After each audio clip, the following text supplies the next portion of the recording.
being your slave is, I think it's a lot of fun, but it's also a blessing because I finally feel like I've met the person that I should be.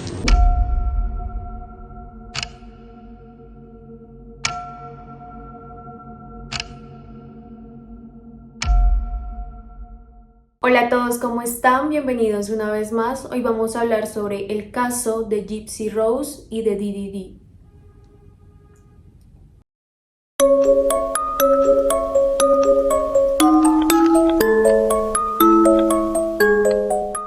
Además de hablar del caso de Gypsy desde el inicio, de cómo transcurrió todo y de cómo terminó su historia, también vamos a hablar de los videos que salieron hace muy poco, que han salido poco a poco, que si no los han visto, en el transcurso de los videos les voy a mostrar unos fragmentos y también les voy a recomendar el canal de donde han salido todos estos videos que la verdad han dejado la piel de chinita a muchos.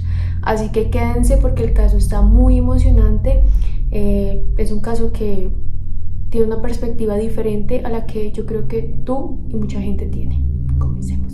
DDD Blanchard queda embarazada a los 24 años cuando llevaba apenas 3 o 4 meses de relación con Rod Blanchard, un joven de tan solo 17 años. Al enterarse del embarazo, ambos toman una decisión apresurada: casarse de inmediato, creyendo que esa era la forma correcta de enfrentar la situación. Antes del embarazo, DDD trabajaba como auxiliar de enfermería en un hospital, profesión para la cual se había preparado y estudiado. Esto es muy importante tenerlo en cuenta porque se va a entender el por qué esa mujer llegó a hacer tantas cosas con su hija. Sin embargo, el matrimonio no dura mucho. Antes de que la niña naciera, la pareja se separa definitivamente. Años después, Rod Blanchard explicaría en distintas entrevistas las razones de esa ruptura. Describió a Didi como una mujer mentirosa, manipuladora y extremadamente controladora. Según él, las discusiones eran constantes y sentía que ella quería manejar cada aspecto de su vida, algo que terminó por desgastar la relación. Rod también llegó a afirmar que DDD le fue infiel y que esa fue una de las razones decisivas para abandonar el matrimonio antes del nacimiento de su hija. Gypsy Rose nace en mayo de 1991 en Luisiana. Apenas 3 meses después de nacer, es diagnosticada con apnea del sueño, una condición relativamente común en bebés y que tratada a tiempo suele superarse sin mayores complicaciones. Gypsy recibe tratamiento y según los registros médicos se recupera rápidamente. Pero Didi, su madre, toma una decisión inquietante. Continúa colocándole la máscara de oxígeno todas las noches, aun cuando la niña ya no lo necesitaba. Ese comportamiento empieza a mostrar una sobreprotección extrema, incluso cuando no existía una enfermedad real que lo justificara. Para ese momento, Didi y Gypsy viven en la casa de la madre de Didi. Al cumplir 1 año aproximadamente, le diagnostican a Gypsy un problema muscular en uno de sus ojos que le causa estrabismo. El doctor le dice a Didi que tienen que operar a la niña porque esto, al pasar el tiempo, puede perjudicarle su vista. La cirugía es todo un éxito y aquí es cuando comienza el verdadero terror para esta familia. Didi se da cuenta que reciben mucha atención de sus allegados y de sus familiares, cosa que le empieza a gustar, porque le empiezan a ayudar, empiezan a ser colaboradores con ellas. Y es justo en ese momento cuando Didi decide crearle enfermedades a la niña que no tiene. La primera enfermedad grave que Didi asegura que padece la niña es epilepsia. Didi acude a los médicos afirmando que su hija presenta episodios epilépticos frecuentes y solicita de inmediato medicación para controlarlos. Lo alarmante es que en ese momento no se le realizan estudios clínicos ni pruebas neurológicas a Gypsy. La única base para el diagnóstico es la palabra de la madre. Aún así, los médicos recetan fármacos anticonvulsivos que Didi comienza a administrarle. A partir de ahí el patrón se repite y se repite. Didi empieza a frecuentar hospitales diciendo que su hija padece esta enfermedad, padece esta otra, que le duele esto, que hay que darle estos medicamentos, y es que nunca le ponen problema a Didi porque ella dice que ella fue auxiliar de enfermería y sabe de lo que su hija está sufriendo y qué medicamento necesita. Entonces por eso nunca se le hace un diagnóstico a la niña ni se le hacen estudios para ver si realmente está enferma o no, o si los medicamentos que les están recetando son los que ella necesita.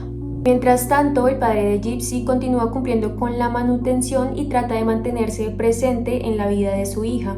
Sin embargo, comienza a notar algo inquietante. Con el paso del tiempo, Gypsy parece cada vez más enferma, acumulando diagnósticos que no terminan de tener sentido.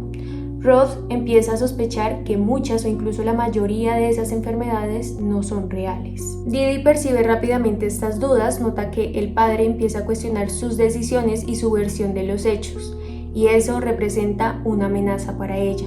Es entonces cuando empieza a alejar a su hija de su padre, limitando el contacto y asegurándose de tener el control absoluto de la niña. Más adelante, Didi introduce uno de los diagnósticos más graves. Afirma que Gypsy tiene un desorden cromosómico, una condición que presuntamente impide que sus funciones básicas se desarrollen de manera natural, afectando sistemas como el digestivo y el neurológico. Este diagnóstico nuevamente no cuenta con pruebas médicas verificables, pero sirve para justificar más tratamientos, más medicamentos y un control aún mayor sobre la vida de Gypsy. Todo comienza a desmoronarse cuando Didi decide llegar a la casa con una silla de ruedas. Le dice a su hija que ella ya no puede caminar más, que sus piernas están débiles, que le puede hacer daño caminar, así que ella tiene que de ahora en adelante usar silla de ruedas. Y es que realmente la niña no necesitaba una silla de ruedas, ella podía caminar bien, no tenía ningún dolor en sus piernas, ni en sus rodillas, ni en su espalda, ni en su columna, estaba completamente sana. Aquí es cuando Gypsy decide empezar a confrontar a su mamá diciéndole que por qué, si ella está sana, que ella por qué tiene que someterse a tratamientos que ella no necesita. Y Didi le empieza a decir que sí los necesita, que gracias a esos tratamientos es que ella está bien, que si se siente normal es porque está medicada. Y es que cada vez que Gypsy le cuestionaba algo a su madre, Didi la castigaba, le pegaba e incluso llegaba a prohibirle algunos alimentos por ella cuestionarle todo. Entonces aquí es cuando la niña empieza como a hacer caso, a decir bueno, está bien, todo se hace como tú digas. A pesar de la enorme cantidad de medicamentos que Didi le administra desde muy pequeña, Gypsy comienza a desarrollar dependencia a varios de estos fármacos. Para ese momento su situación económica se mantenía relativamente estable gracias a la abuela materna, ya que ambas vivían bajo el techo de ella. Sin embargo, esta estabilidad se rompe cuando la abuela fallece. Con su muerte, la situación económica de Didi y Gypsy se ve crítica y alarmante, obligándolas a tomar una decisión definitiva: mudarse. Se trasladan a un lugar donde comienzan a recibir ayuda constante de fundaciones y organizaciones benéficas, motivadas por las supuestas enfermedades de Gypsy. A partir de esta mudanza se pierde por completo la comunicación con la familia paterna, lo que permite que Didi se vuelva aún más autoritaria y controladora, teniendo dominio absoluto sobre cada aspecto de la vida de su hija. Cuando Gypsy tiene aproximadamente 8 años, Didi asegura que la niña padece leucemia. Para reforzar esta versión, le rapa completamente la cabeza, dejándola sin cabello. Poco después, comienza a publicar fotos de Gypsy en sus redes sociales, especialmente en Facebook, relatando el supuesto cáncer que enfrenta su hija. Las imágenes se viralizan rápidamente y la respuesta no se hace esperar. Personas desconocidas comienzan a comentar, a enviar mensajes de apoyo y a ofrecer ayuda económica. En este punto, Gypsy ya es presentada ante el mundo como una niña con distrofia muscular, cáncer, retraso mental, asma y problemas auditivos. Didi solicita a los médicos que le coloquen una sonda de alimentación directamente en el estómago, argumentando que así podrá controlar mejor su nutrición y administrar los medicamentos. La sonda permite que todo lo que se le introduzca vaya directamente al estómago, y Didi la utiliza no solo para alimentarla, sino también para administrarle fármacos incluso mientras la niña duerme, sin que ella se dé cuenta. Y es que gracias a los conocimientos que tenía Didi, ella misma es la que automedica a su hija. Le da medicamentos, la inyecta y es quien le introduce cosas por esta sonda a la niña. En otro momento, que es muy perturbador, a Gypsy le extraen los dientes delanteros, o bueno, algunos dientes de la niña se los extraen porque se le empiezan a dañar. Y esto porque cuando ellas iban a consulta, Didi le aplicaba un medicamento a la niña que hacía que se le durmiera la boca y ella empezaba a babear mucho. Entonces cuando llegaba a consulta, llegaba babeando, no podía hablar claramente y aquí los doctores veían que la niña realmente sí estaba enferma porque parecía enferma, pero pues era por la medicación que tenía. Para aumentar aún más la compasión del público, Didi empieza a comprarle vestidos de princesa a Gypsy y también muchas pelucas de muchos colores, de muchas formas y vestiditos también que se vean de niña muy chiquita, y esto para que ella aparente una edad que no tiene. Y es que a pesar de que Gypsy ya está grandecita, Didi decide modificar el acta de nacimiento de la niña y le pone 4 años menos. Cuando ellas iban a consulta, Gypsy no narraba casi nada, ella casi nunca hablaba y cuando hablaba era muy poco, ¿sí? Siempre pues o llevaba la boca dormida o simplemente no tenía mucho por decir, porque antes de ir a las consultas Didi le decía a su hija qué decir, qué no decir y hasta dónde decir. La mayoría de veces Didi era la que hablaba frente a los médicos. Y otra cosa que también alarma mucho es que cuando ella, pues como estaba en silla de ruedas, si llegaba a mover un poquito las piernas, era duramente castigada cuando llegaban a casa, porque ella no podía mover las piernas, entonces ¿por qué las iba a mover enfrente de un doctor? En 2005 ocurrió una de las tragedias más devastadoras en la historia de Estados Unidos, el huracán Katrina. Este desastre dejó alrededor de 1.392 personas fallecidas y destruyó gran parte de la costa del Atlántico. Nueva Orleans quedó sumergida en un 82%, prácticamente arrasada. Para miles de familias fue una pérdida irreparable, pero para Didi el huracán representó una oportunidad única. Gracias a la fama que ya tenían en redes sociales por las supuestas enfermedades de Gypsy, ambas son rescatadas en helicóptero y trasladadas al Hospital Mercy en Missouri, uno de los mejores del país. Allí comienzan a reconstruir su vida con ayuda de donaciones, fondos gubernamentales y la manutención que seguía aportando el padre de Gypsy. El caso se vuelve ampliamente conocido en Missouri y Didi decide acudir a una organización sin fines de lucro llamada Habitat for Humanity, dedicada a construir viviendas para familias de bajos recursos. Presenta toda la historia, muestra los diagnósticos médicos y logra algo impensable, una casa completamente gratuita, nueva, sin aportar ni un solo centavo. La vivienda es adaptada a las supuestas necesidades de Gypsy: rampas, espacios amplios y accesibles para una silla de ruedas. Los vecinos también se involucran donando alimentos, ropa y muebles. Todo queda documentado por periódicos, noticieros y periodistas que llegan a entrevistar a Didi y a grabar la historia. La imagen que se transmite es la de una madre amorosa y sacrificada cuidando a una hija gravemente enferma. La fama de Gypsy es totalmente exponencial. Empieza a aparecer en noticieros, en la televisión de casi todos Estados Unidos. Y es aquí cuando organizaciones benéficas comienzan a interesarse en su caso, convencidas de que su esperanza de vida es corta. Empiezan a cumplirle deseos, viajes en aviones privados, partidos de béisbol, múltiples visitas a parques de Disney. Conoce celebridades como Miranda Lambert, quien dona $3.500, y también a Elijah Wood, el actor de El Señor de los Anillos. En los videos que Didi sube a las redes sociales se puede ver a Gypsy muy feliz, una niña muy sonriente, una niña que está teniendo una infancia de maravilla, la infancia que ella merece, y esto es lo que más llama la atención de la gente, ¿sí? Que ellas están recibiendo donaciones y que Didi es una buena madre, sin saber lo que hay detrás de esa historia. A ellas les hacen muchas entrevistas y durante estas entrevistas se puede ver cómo Didi aprieta la mano de Gypsy en muchas ocasiones como controlando lo que la niña dice. Me imagino que, no sé, si ella llegaba a decir algo que no tenía que decir, Didi le apretaba la mano o algo así.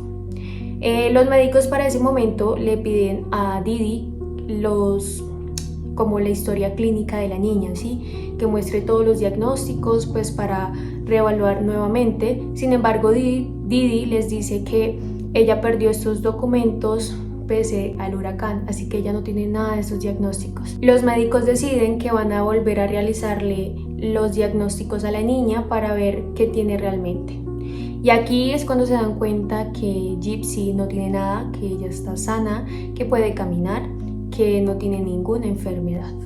Y de algunos de los diagnósticos que los doctores pueden acceder, ¿sí? Que quedan como en el internet de la historia clínica de Gypsy, se dan cuenta que donde dice el diagnóstico, lo que dice realmente es, según la madre, la niña tiene tal enfermedad. Pero no dice que según el estudio que se le realizó bajo esto y bajo tal, la niña se presentó con esta enfermedad. No, todos los diagnósticos dicen lo mismo. Según la madre, la niña tiene esto. Entonces esto da a entender que nunca se le realizó ningún estudio a Gypsy. Es entonces cuando los médicos empiezan a poner el foco en la madre y determinan que Didi probablemente padece el síndrome de Munchausen por poder. Un trastorno en el que el cuidador inventa o provoca enfermedades en la persona a su cargo. No lo hace por descuido, sino por lo contrario, para ganar atención, reconocimiento, compasión y beneficios. En este caso, Didi había obtenido donaciones, viajes, ayudas gubernamentales e incluso una casa gratis. Todo gracias a la imagen de su hija como una niña gravemente enferma. Ya pasados los años, Gypsy crece, ya empieza a sentir gusto por otras cosas, empieza a sentir la vanidad de querer verse bonita, de ponerse esto, de ponerse lo otro. Y ella, la única amiga que tenía era la vecina, ¿sí? Ella era como la única persona con la que se podía relacionar y ella empieza a relacionarse para ese momento aún más con su vecina. Acá es cuando se da cuenta que Gypsy, ella misma, es una persona anormal. Se da cuenta que su vecina no tiene ningún problema, que no está inventando cosas, que vive su vida tranquila, mientras que ella tiene una vida de un montaje. Y empieza la discusión con su madre diciéndole que por qué ella tiene que aparentar cosas, que por qué ella tiene que mentir, empieza a llorar y empieza a pelear con su madre. Sin embargo, no llega a nada grave, simplemente hasta ahí. Ya es como, bueno, se resigna y sigue con su vida de apariencia. Un día, Gypsy estaba buscando medicamentos en los cajones de su casa y mientras buscaba encuentra el carnet, uno de los tantos que ella tenía, encuentra el primer carnet, el verdadero carnet de ella y se da cuenta que la fecha de su nacimiento no es la que ella cree que tiene. O sea, se da cuenta que ya es mayor de edad y que tiene 19 años, cuando ella pensaba que tenía 15 años. En ese momento ella se alerta, le da mucha rabia, empieza a llorar y decide irse de casa. Coge algunos dólares, sus medicamentos, empaca algunos vestidos en su maleta y se va. Pero realmente ella no va muy lejos, sino que va hasta la casa de unos amigos de la madre de ella, que pues era a unas cuadras.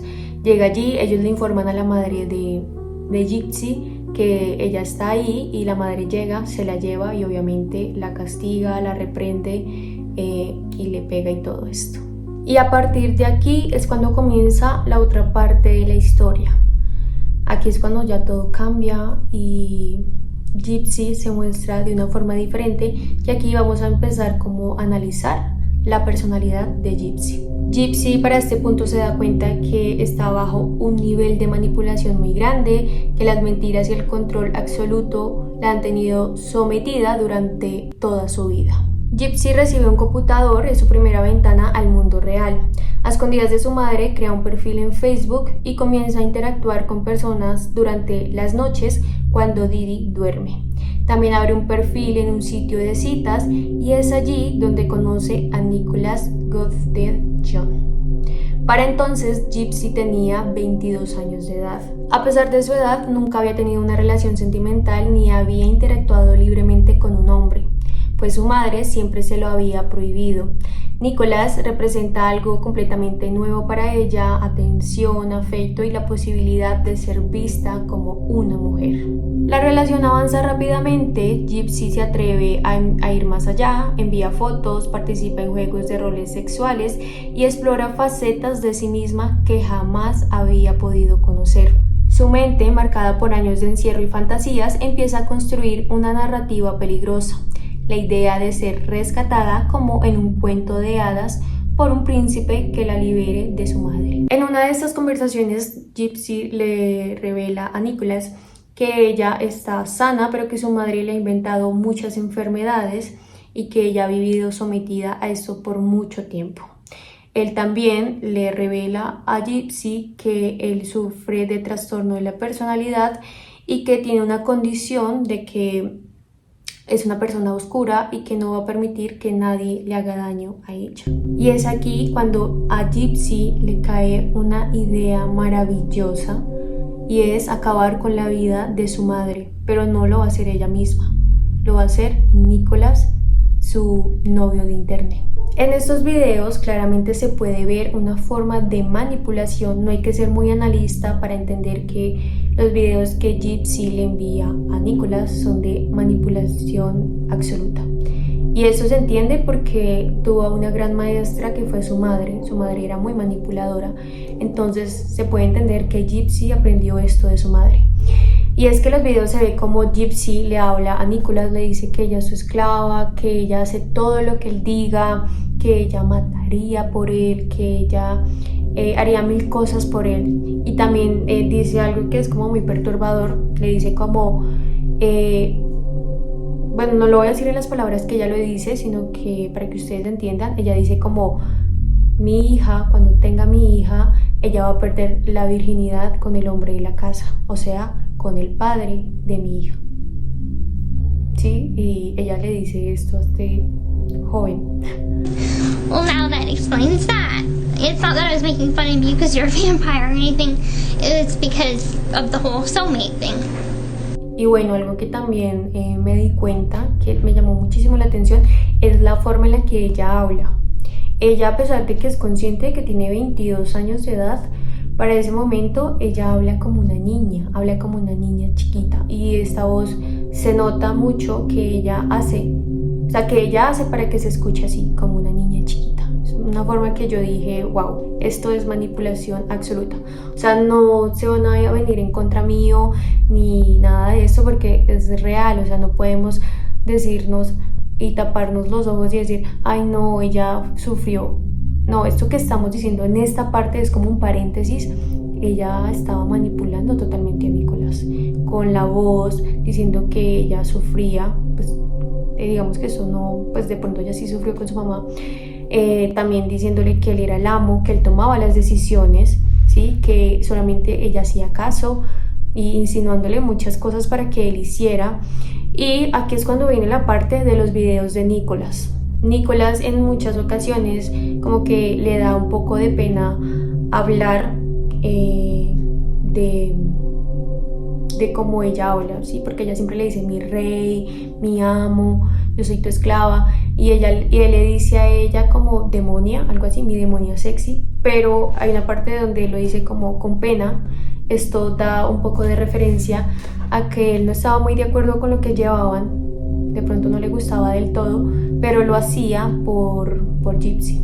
Y es que Gypsy también, o sea, le enviaba videos de ella sin ropa, totalmente desnuda, bailando, cantando, mostrándose en lencería. White stockings.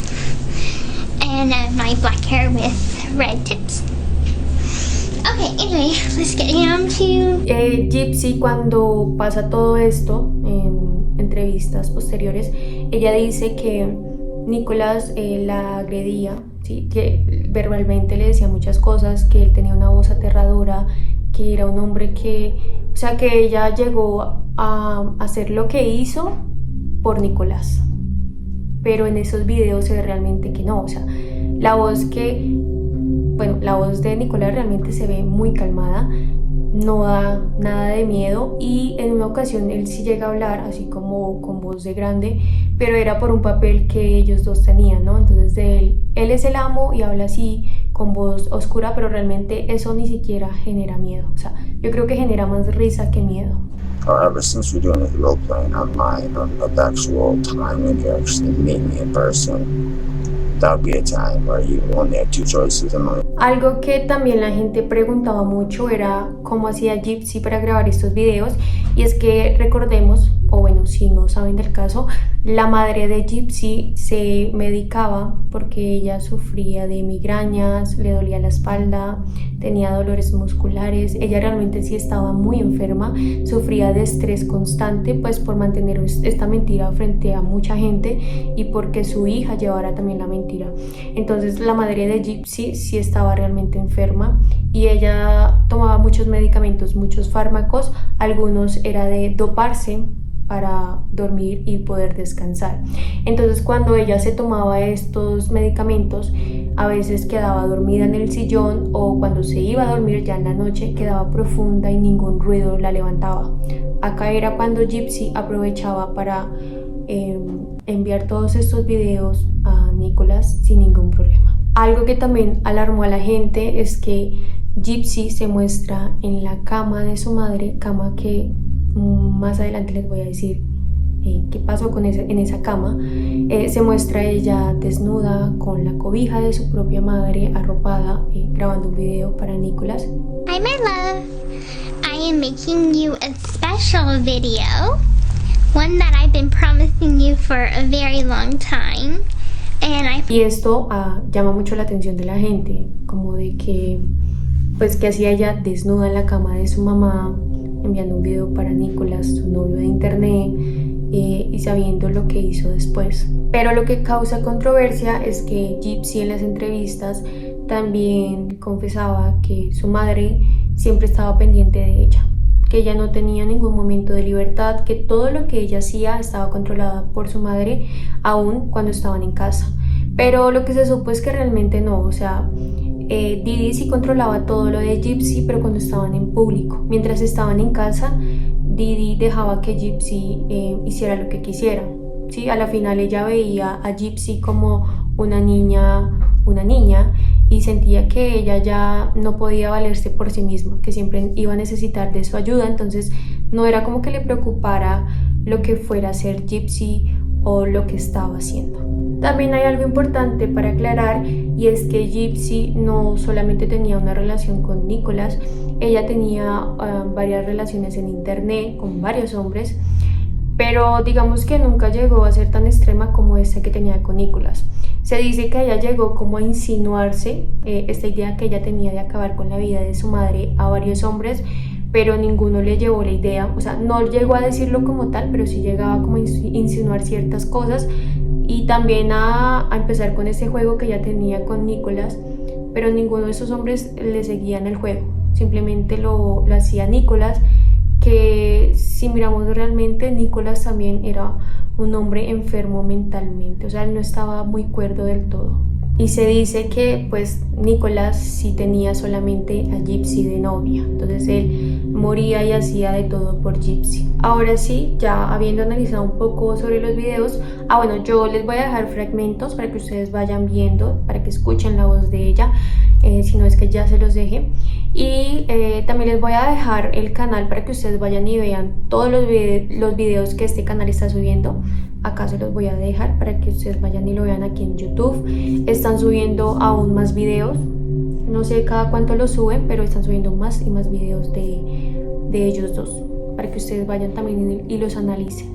Llega finalmente el día del crimen, y para ese momento Gypsy y Nicholas llevaban meses planeando la muerte de Didi. Gypsy le había relatado a Nicholas una vida marcada por la violencia, el control absoluto y la manipulación constante por parte de su madre. Le decía que ya no quería verla con vida, que deseaba ser libre y empezar una nueva vida junto a él. Según Gypsy, esa libertad solo sería posible si su madre desaparecía. Nicholas acepta. En su mente él se veía a sí mismo como quien iba a liberar a Gypsy, a quien dentro de su dinámica llamaba su mujer, su pareja, incluso su esclava. La noche del crimen todo estaba calculado. Didi se acuesta a dormir, toma sus fármacos y queda profunda. Mientras tanto, Gypsy se asegura de que la puerta del dormitorio de su madre quede abierta. Ella utiliza guantes, consciente de que no debía dejar huellas. Cuando Nicholas llega a la casa, ambos se encuentran primero en el baño. Allí, Gypsy le entrega un cuchillo y una cinta adhesiva. Nicholas camina solo hacia el dormitorio de Didi. Él entra a la habitación y ataca a Didi por la espalda, le empieza a hacer puñaladas, ella empieza a gritar y Gypsy está encerrada en el baño, ella se encierra ya y empieza a escuchar los gritos de su madre. Cuando él termina con esta masacre, sale con Gypsy, se van los dos, ella lleva una maleta, lleva sus cosas, toman un taxi y se van para un motel que queda cerca. Y al día siguiente viajan a Wisconsin, tranquilos de que pues ya van a empezar su nueva vida.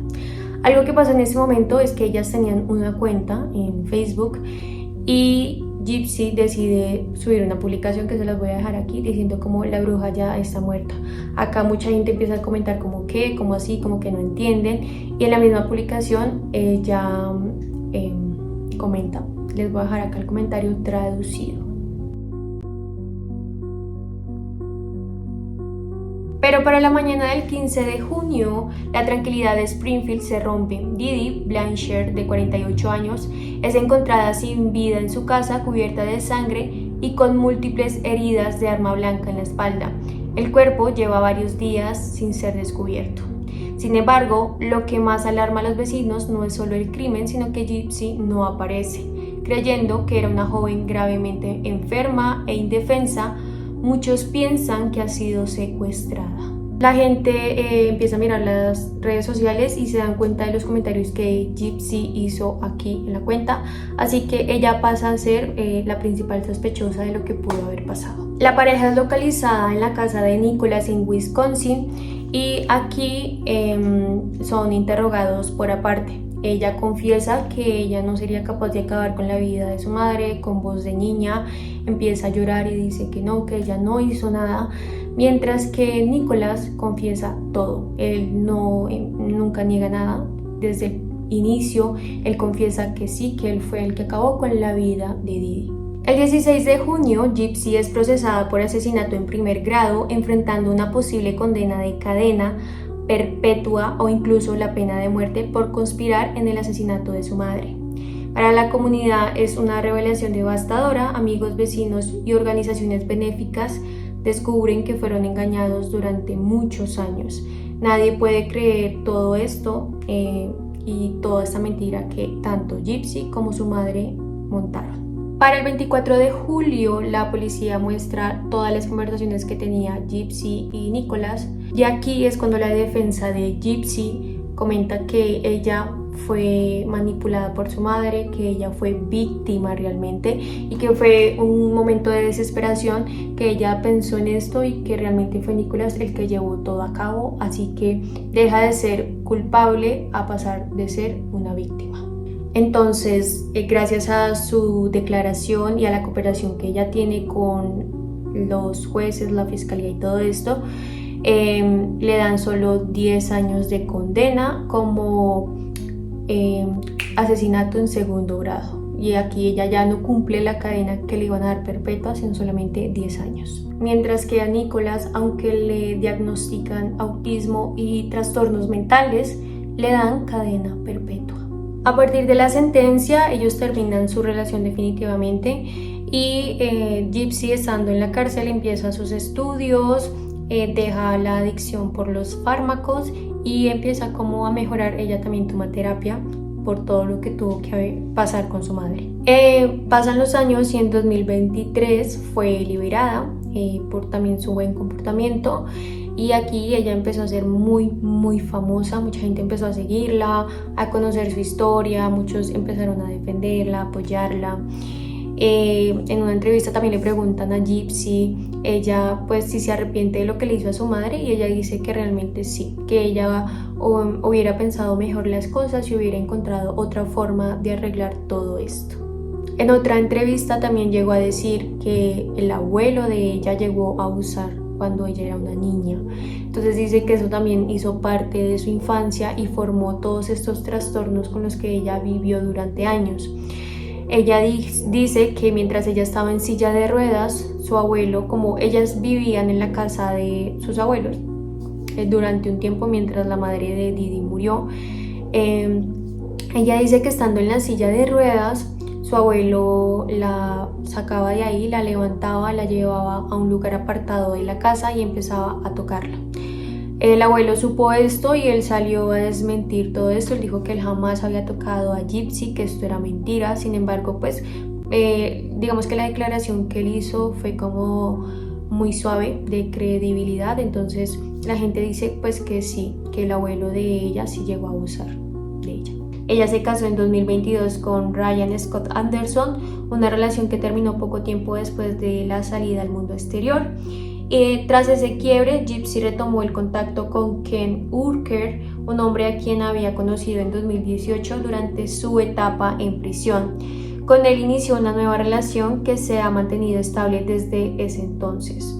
Fruto de esa relación, Gypsy y Ken tuvieron a su primera hija, llamada Aurora, quien nació el 28 de diciembre de 2024, exactamente un año después de la liberación de Gypsy.